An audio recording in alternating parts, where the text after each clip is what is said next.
learn with the styles and working with the styles in HTML. So we need to understand styles. So the concept of working with styles. Generally, we call styles in HTML. Actually, styles are nothing but styles are attributes. Attributes defined for HTML elements. HTML elements to make HTML more interactive and responsive also. Responsive. So already HTML is having some attributes. That means HTML elements have some attributes. Suppose we have a heading. We have attribute like align. Only align attribute is there. Suppose we have table. Table have like border, like align, like width, like height. Some attributes are present. But these attributes are not enough to make the presentation more attractive. These attributes are not enough for making the presentation more effective. So we need some more additional attributes to make effective. Some more additional attributes.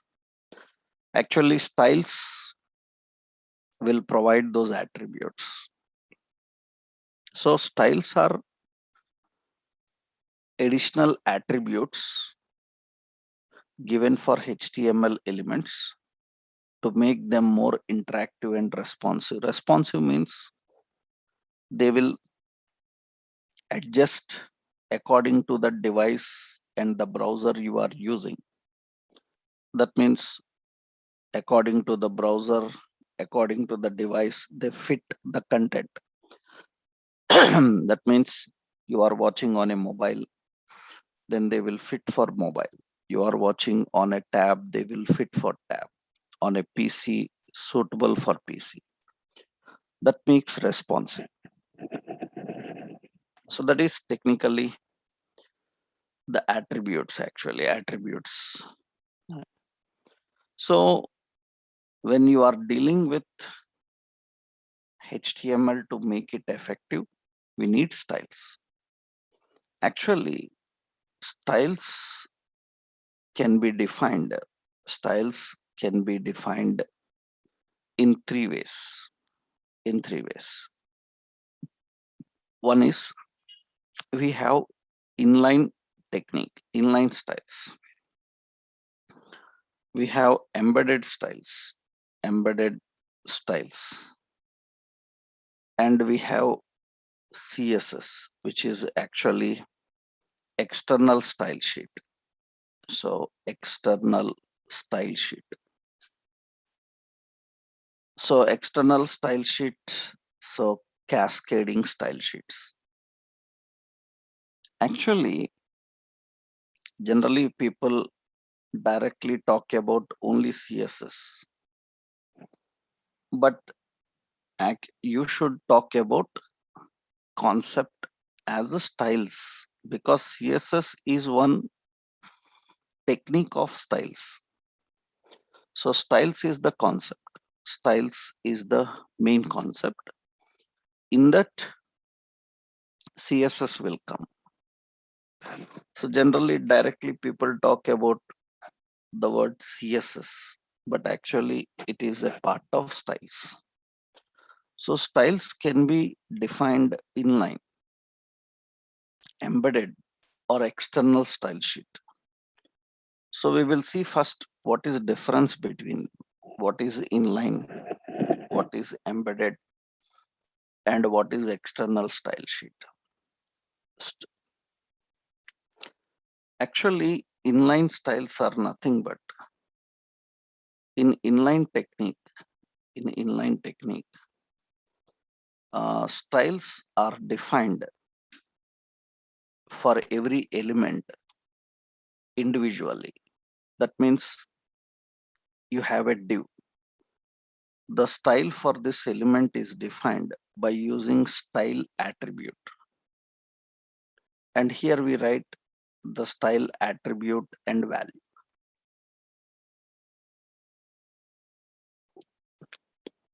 Multiple attributes are there. We put a semicolon and attribute and value. That's the attributes. This is actually inline styles. So that means styles are applied to every element and defined to every element individually. So that is inline styles. That is inline style. Now, generally, when you are dealing with these inline styles, the problem is we cannot reuse. Advantage is it is faster in applying because it is native, it is locally defined, but it is generally not reusable. Suppose I want the same effects for a heading, it's not possible. We have to write for that again. So reusability concerns will be there. So for example, let's see, I'm creating a new folder here, okay, and CSS examples. Okay, in that I will add a new file, some home.html file. Now here, just the basic structure, doc type, HTML, head, title. So here, demo, okay, and in the body we have a heading. So styles in HTML, okay, or simply like some topics HTML, and their CSS, and their JavaScript. I want to apply effects for that element. For headings, I want to apply some effects. So then I am writing for this heading inside the tag by using a style attribute. So I defined some background color, so some red, and the color, say some white. Text align, so like some center. Now when you see this, you can observe that it is applied to this particular element. I want the same, those background colors and effects and everything we will learn later now. That means how to set backgrounds, how to set colors, how to set effects. We are going to discuss. First, our concept is to understand what is the meaning of inline, embedded, and external. How to write styles separately, we will start working with them. So initially, this is configuring the styles. Okay. This is inline technique. The good and bad is inline technique is good. So for individual elements, and if we don't want reusable, because they will apply fast, but you cannot reuse. I want second heading also in the same way, then you cannot use them. Again, you have to write for the second one. So this is inline. So instead of inline, all these days we have done in HTML itself, we have learned one more technique. And the technique that we used all these days was embedded actually. We can write the styles embedded. Embedded is nothing but you can define style. You can define style in the page. You can define styles in the page by using a style element. by using a style element. Here, so many points are there, I will tell you. You can embed the styles in the page by using style tag. What is advantage is the styles you keep at one place. You can access and use from any location. Reusability will be there. So how to write the styles, we will see later. The advantage of embedded is you can access and reuse the styles. You can embed in the page. But here so many points are there when you are embedding in the page. We have to know about so many points. First one is you can embed style in head section or you can embed in body section. So generally these are the two recommended in head and body section. So when to embed in head section and when to embed in the body section. Actually, you can write the styles. You can embed in head section by using style element. Here you can write the styles. So for example, heading. So here background color, some green, like some color as white. So text align as center like this. So already we are doing this from several days. We are doing this.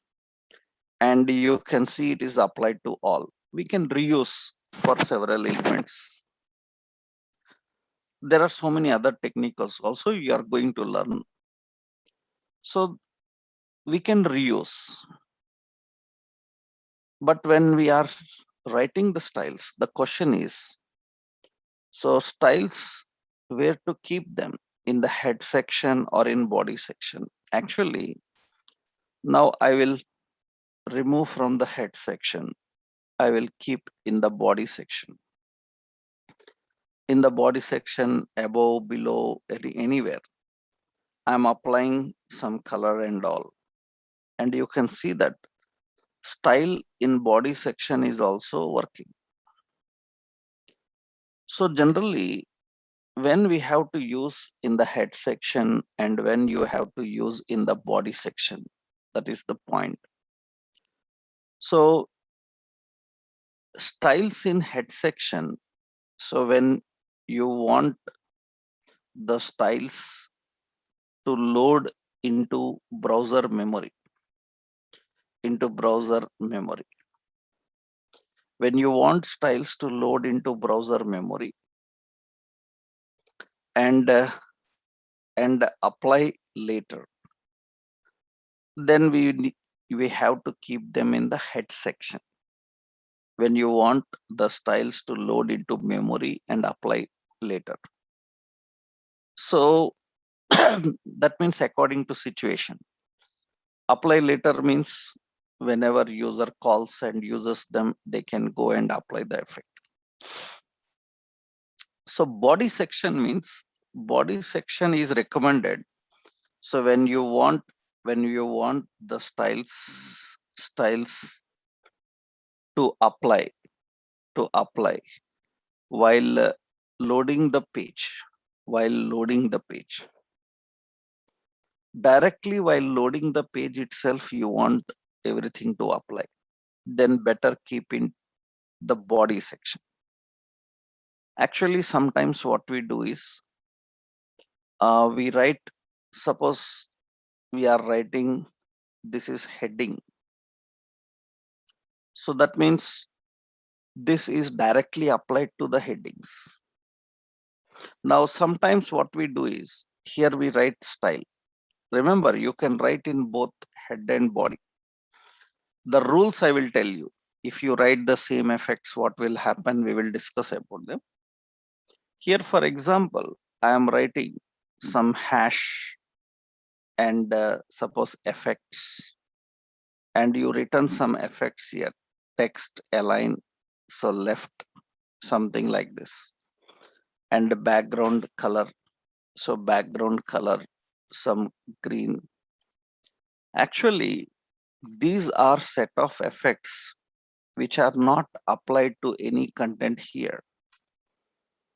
So that means this intention is to load into memory and be in the memory for a while until the page is used. So that from that memory we can access and use, because you return hash, which is an ID selector, and we can access and use for any element if we want.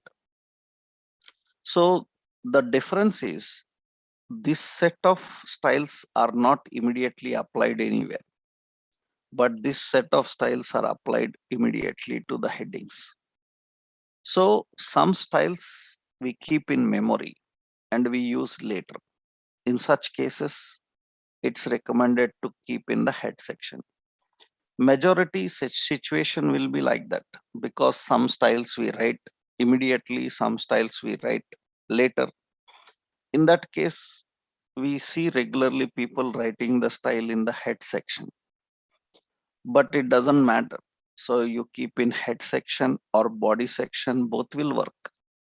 But it is recommended to keep in head section when you want it to apply. So after loading into memory, that is good, because that is the point about head section. We discussed that anything you keep in head section is loaded into browser memory, and from there it is accessed and used. So two situations are there, so head and body. But you will see that sometimes people writing these styles, I remove the style now. Sometimes you will see people writing the styles outside HTML. That means outside HTML also we can write. Actually, this is not recommended for learners. That means when you are learning CSS and all, you are a learner of technology. This is not recommended for you. But in real-time projects, experienced people have an habit of writing styles like this. So this is also valid. You can see that it's working. It's working. But nobody will recommend you this. So, but experienced developers use this because when we keep the styles outside HTML, they are faster in applying. They are very fast, speed. But problem is they may have abnormal behavior. Abnormal behavior means for some situations, they may not work properly because you kept outside. Some situations they will work, some situations they will not work. Experienced developers actually know the situation. That means they know the situation. They know that for this situation it will work, because they have experienced various concepts. That means they know that they have written styles for that particular element, and the browser can support or not. Such experience you will get once you learn JavaScript and other Bootstrap and all, because by that time you will understand some situations, like in that situation some effects will work, in another situation those effects will not work. Those kind of situations you will experience. So for experienced people, when they are aware of various situations where CSS may not work properly, so for that situation they will not keep outside, and if it works they keep inside. Outside, that depends on their requirement. That's the reason this third mechanism is not recommended by anybody. But very often you will see this by experts in programming writing outside, because I will show you here. Suppose I will write in the head section. So traditionally, and here I will open this.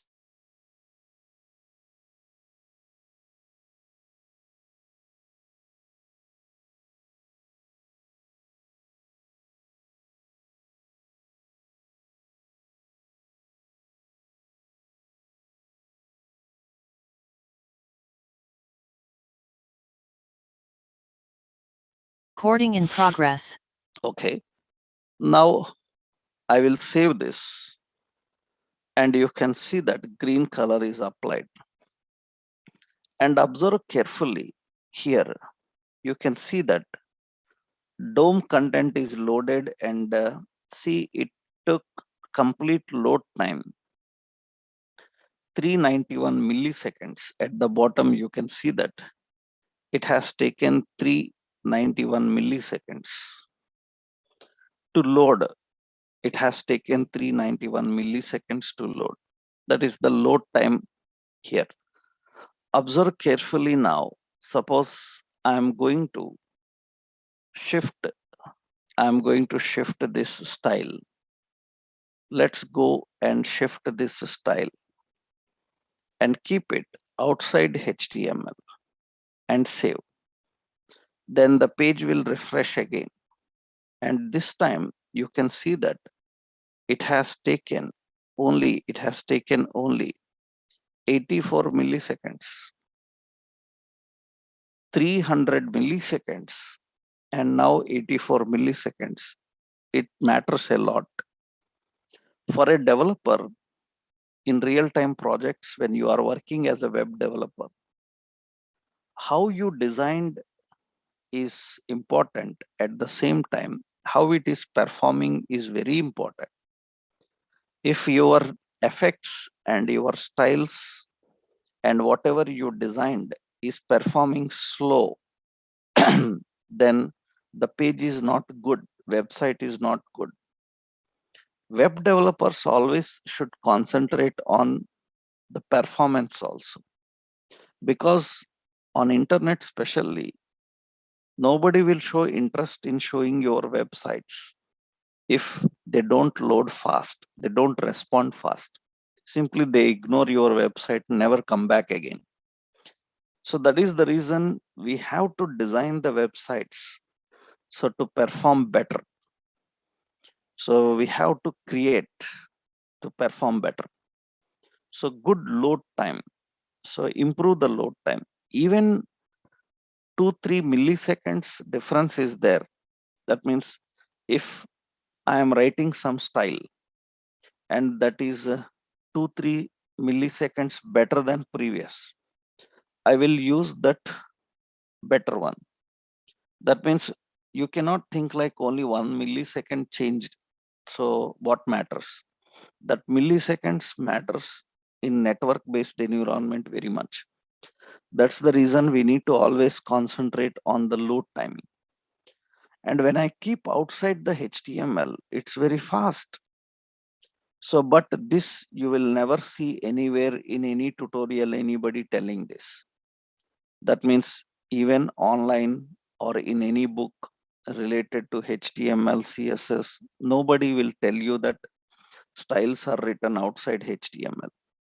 But you will see very often this in companies. Your experienced people are writing like this, and they will not recommend you to do so. Why? Because so sometimes they misbehave. Situation doesn't suits them. Experts know that. That is the reason they can put it. But basic learners doesn't have that ability to identify. In that case, generally what we have to do is always recommend to keep in the head section or in the body section. So this is also okay, but not recommended for learning levels. So always go with head and body section. But you will see outside HTML in different situations, you will understand that. Okay. So first point, where to keep in the page, head section or body section, that is embedded. Next point is MIME type. MIME type of styles. While writing embedded, this is also important. That means when you are writing style, you can see when you are writing style tag. In this, you are writing some styles, heading and background color some red.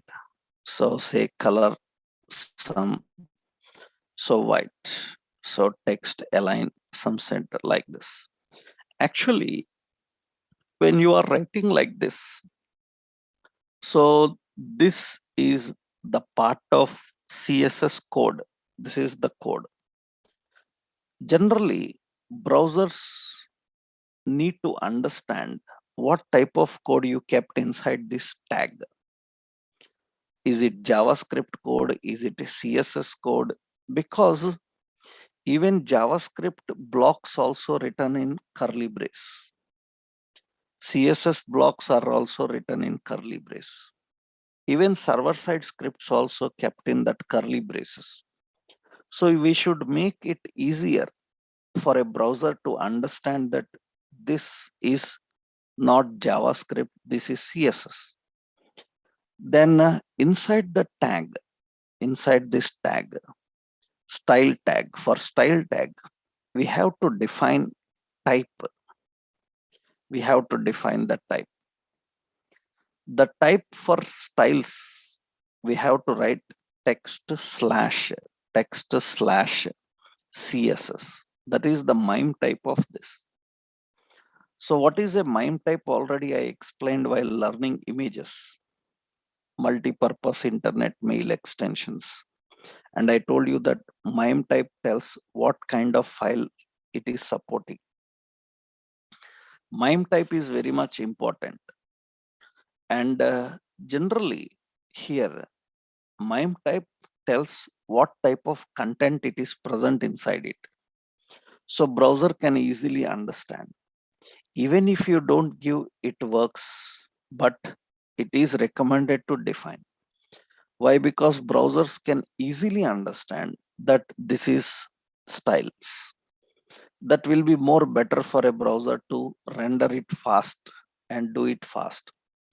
So MIME type is defined as text CSS. That is the MIME type of styles.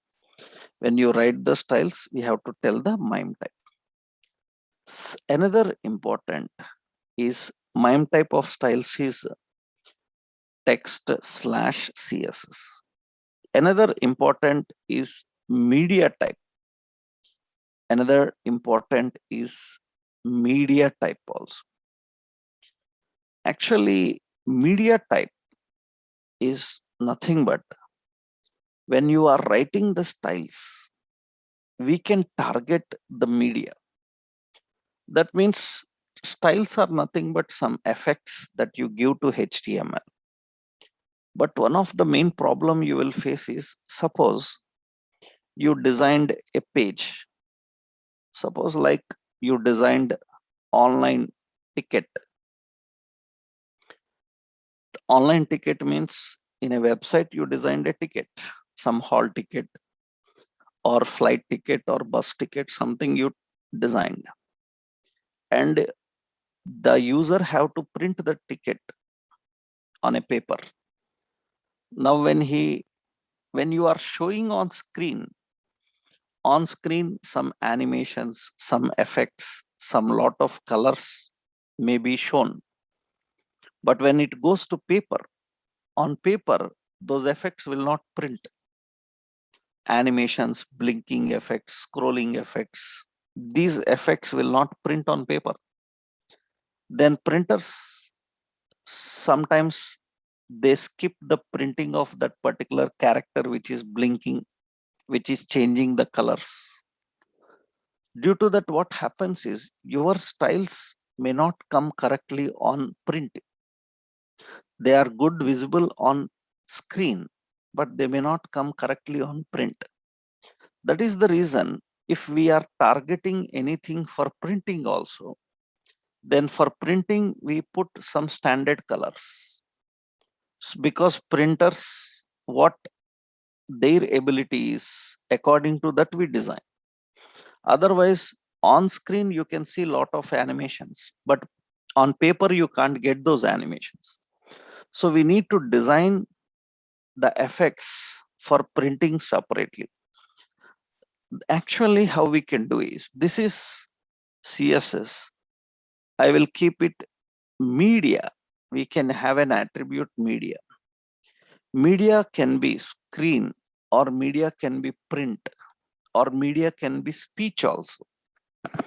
Speech means for accessibility, for reading the page. So generally, this is screen, media is screen. Okay, for screen, I given such effects. Okay, fine. Now you have to write the style for type. This is text CSS, text CSS, and media is print for print. For print, what should happen is headings. Headings background color should be gray color, and foreground color so should be white color, and text alignment should be left. On printer, it should come like this. On screen, it should come like this. Now, when you are watching this, you can see that this is on screen currently you are watching, and it will display like this. And when I try to print, that means open printer properties, Control P. When I try to print, you can see this in the printing. So its appearance is left aligned.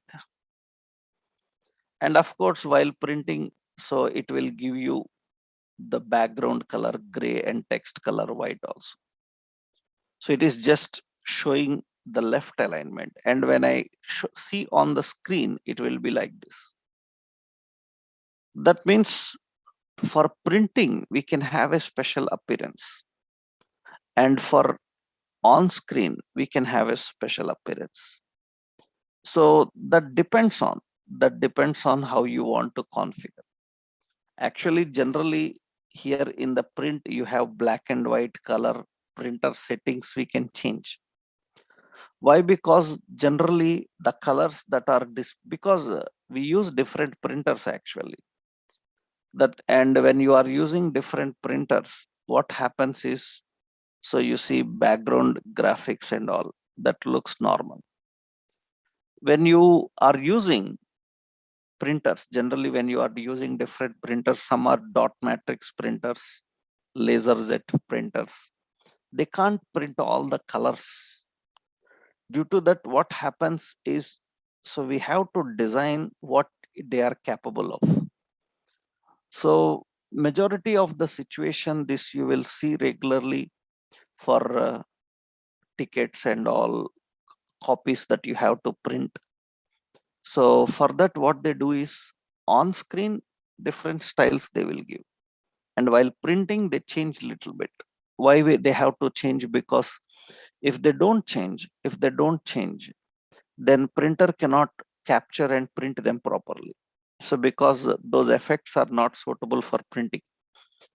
So that is the reason we have to design for different media.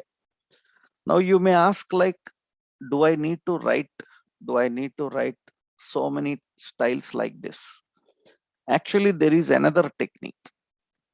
Another technique is, we can create a responsive design that later in CSS you will learn, where you can write the media type. In one style element itself, you can write. Initially, I just showed you two, one on screen how to present, another one while printing how to present. We can write these two in one location. So for that, we need to learn responsive designs. Later in CSS, you will see that responsive design. Then you can write these two conditions in one place itself. That means for printing, print like this. For screen, do like this. We can present like in one element itself, we can write. But initially, first you need to understand what is the type, that is what is screen and what is the print media. So when you are defining the styles, you have a lot of options. We have had where to keep the styles, first point. What is the MIME type for the styles? That is second point. And what is the media type for that style? Media can be so print, it can be speech, it can be screen also. Usually we can define the media type like this. Or there is an option you can keep all also. That means for all it will have same effect. So that's how we define. That is embedded styles. Embedded styles. So two options are there now. So we have inline technique and we have embedded technique. Now, embedded problem is these styles are accessible only to this page. So sometimes we design a website with 5-10 pages, and in every page heading should be same. In every page paragraph must be similar, uniform appearance. In that case, the styles that you have written embedded, they are not accessible to other pages. This is only for this page. Now, if you want to access, then you have to keep the styles in a separate file. So we have to keep the styles in a separate file. So that means we have to maintain styles in an external file. That external file is called as style sheet. Style sheet. Style sheet usually have the extension .css. So why it is called cascade? Cascade is nothing but, actually the word cascade is a general English word. So cascade is a type of arrangement. So it's a type of arrangement. Cascade is a type of arrangement. What is cascade arrangement?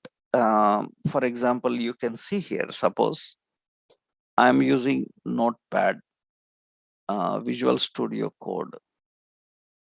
Means so many items are opened on my screen here.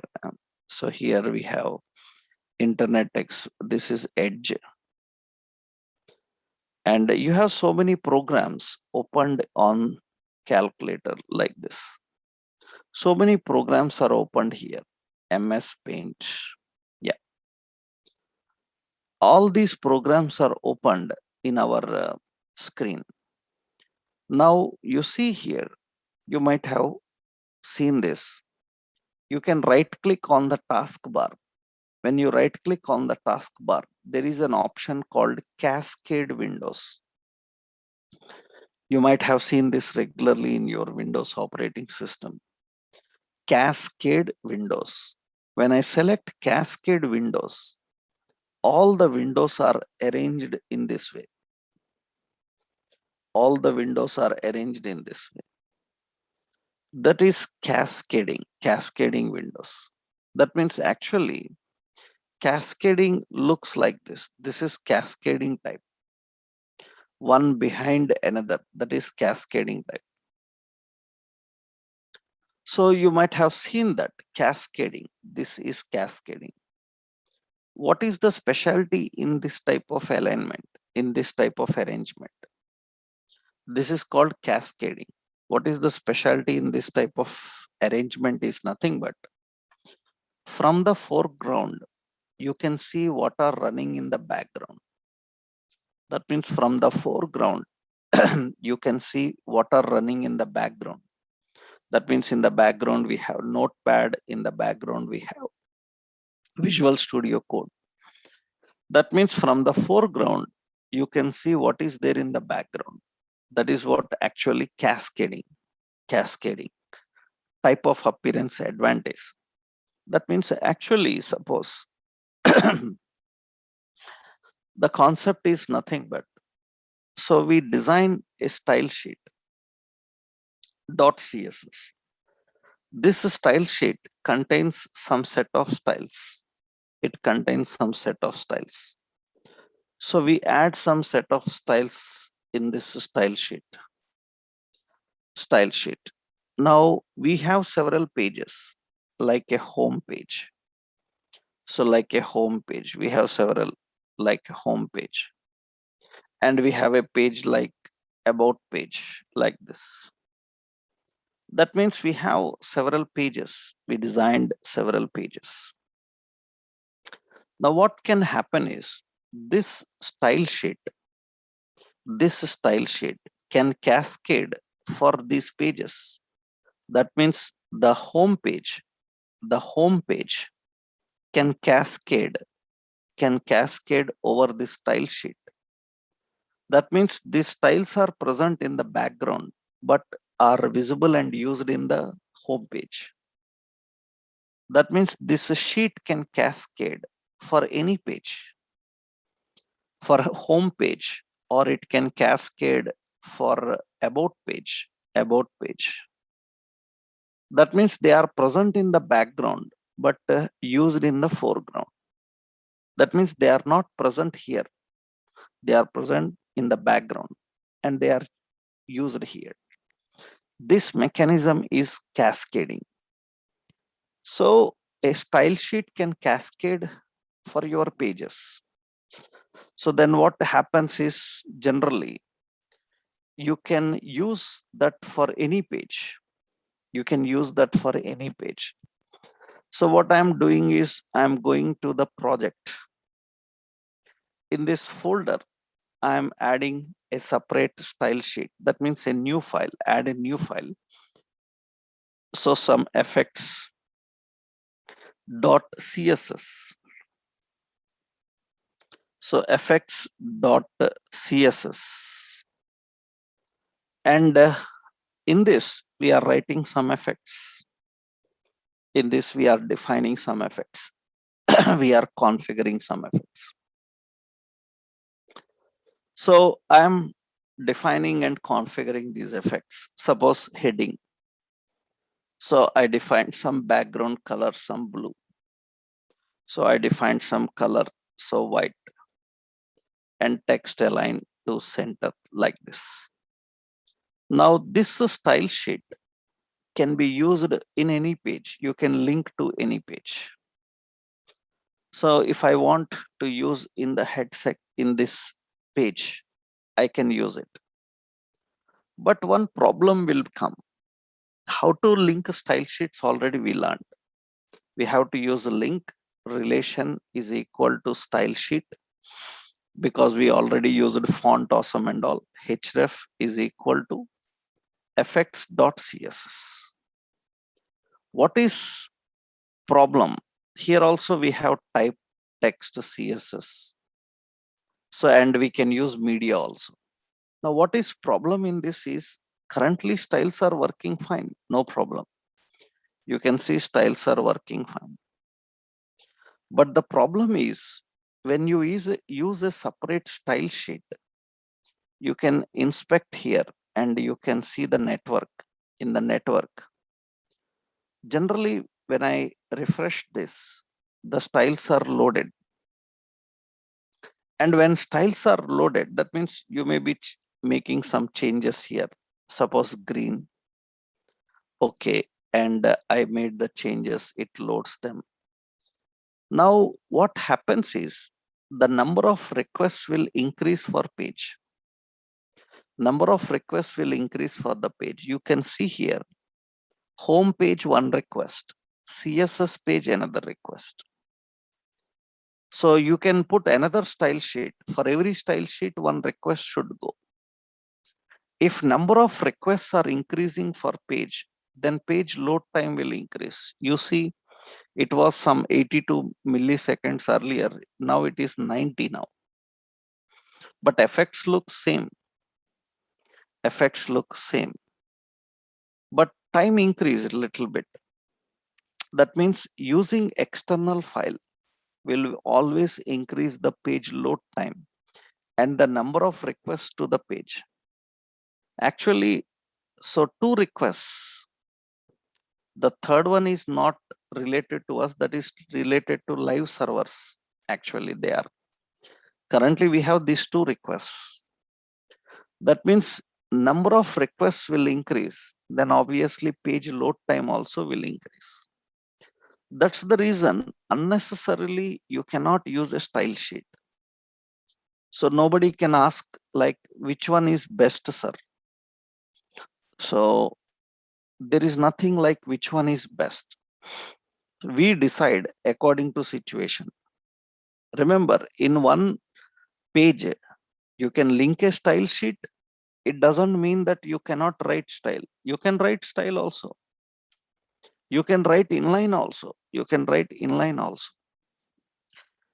Then which one will affect? I will tell you. That is the rules we will discuss. But we can write all the three in one page. So using external style sheet is not great every time, because using external style sheet will increase the number of requests and the page load time. That will be problem with the style sheets actually. That's the reason we don't recommend this every day. So when you are dealing with the style sheets, so we have to understand that. So when we need reusability across several pages, then use style sheets. Across several pages, then use style sheets. Otherwise, not. Another point is actually when you are writing style sheets, when you are using style sheets, so external style sheets, we have to know that the style sheets are classified in two ways actually. For development style sheets will be there. Production style sheet will be there. Production style sheet will be there. That means development means for building application. Production means when you are making the application live, you built it, completed, and you need to now make it live so that users can start using it. While building, we use a different style sheet. While production, we use a different style sheet. So the style sheets used for production, we call them as minified files. Minified files. We call the technique as minification. Minification is nothing but compressing CSS code. Minification is compressing the CSS code, because when you are going to production means you are making it live. Your CSS file size must be reduced, because yesterday we discussed that if size is more, then they have to pay more for more size to use in memory. So we have to reduce the size of CSS file. For that, we need to compress the CSS file. We call this as minification. Minification. Actually, suppose you see we are using effects.css here. If I open in the Explorer, you see in the Explorer, this effects.css and go to properties, it is occupying 80 bytes. 80 bytes in memory. So if see here only 5 lines code is there. If 1000 lines code will be there, then it will be in MBs now. That is very difficult, because one file occupying so much MB space means that is difficult for web development. We need to use a compressed file for production. This is okay for development, but when we go live, we need to reduce the size of the file production. For that, we need to minify this. Minifying is nothing but without disturbing the functionality, it will remove unnecessary spaces. It will make your lengthy code to shortcut. It applies several shortcuts and keep several lines of code shrinked into few lines. So that is called compressing, not zip folders and all. WinZip, WinRAR, that is not that compressing. This is minification. That means code is changed in such a way that your 5 lines code will come to few lines now. You can see here how to do that actually. For that, separate softwares will be there, or you can go online. So go online. You can visit, you can simple Google CSS minifier. We have a website CSS minifier. In this website, left side, here we have to type our actual CSS and click minify button. When I click minify button, it will give the shortcut way of that. You see, it's minified and it given into one line now. And observe carefully, color codes are applied. Sometimes when color codes are easier than the word, because white will occupy 5 characters, but white can be given in 4 characters. It will use that 4 characters #FFF. Now I have to copy this minified code and go to the project. Here add another file. Generally the file name we give as effects.min.css. It is also CSS file only, but it is to tell that it is minified, we use the word min. It's not mandatory, but it is completely professional tradition that we use the word min. It is also CSS file only. Now I will paste that minified code here. That means now your 5 lines code, change it to 1 line. And observe now. So this CS minified file is occupying 55 bytes only. That means size reduced. Now our developers can use that minified file in the page. That means css.min.css. So that will be working with the effects and displaying the effects. It's working fine. So minification is a technique of reducing the size of your file by compressing the code. So you can write manually like this, but that is difficult. So that is the reason we take help of these softwares. They will minify and give. We have to go that copy into the minified file and use it. Now, if anybody asks like, can I make changes directly in the minified file? You can do, but not recommended. You can directly make changes in the minified file, but it is not recommended. You always make changes in the original file, then again minify the code and copy that minified code here. This is difficult. That is the reason we have some softwares. What those softwares will do is you just run one command, automatically they will generate a minified file for you.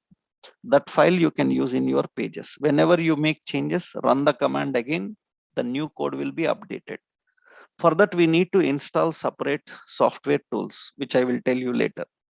So we need to install separate plugins. Then we can use the minification easily. But you try this first. So go to that website, copy your minified code, come back, create a minified file, paste it, and use that minified in this. Actually, in real world projects, 2 files are given to developer. Developer will not use minified file while designing, because if there is any problem in the file, minified file cannot report the problem correctly because code is compressed. You know that there is an error, but you cannot know in which line that error is, because everything is compressed into few lines. That's the reason developers, while designing, they use the original file, and finally while publishing, they use the minified files. That is the compressed code actually. This is minification. So that is minifying the files. And CSS, one more important, you need to understand what is CDN, Content Delivery Network. These topics are important even for JavaScript also. You need to understand what is a CDN and how the CDN works, Content Delivery Network, and how they are used. So that we will see in our next session. Tomorrow we will discuss about that. Okay. So tomorrow we will finish all the hierarchies, means what are the rules and hierarchies. Then we can start learning the effects, how to work with different types of effects. Initially, you need to understand three techniques: inline, embedded, external. Then how to write the styles, we will see that. Detailedly, we will go into that. That we will see in our next session. Okay. Tomorrow we'll continue with this. Now, this CSS related notes I will upload today into the classroom. Okay. Right.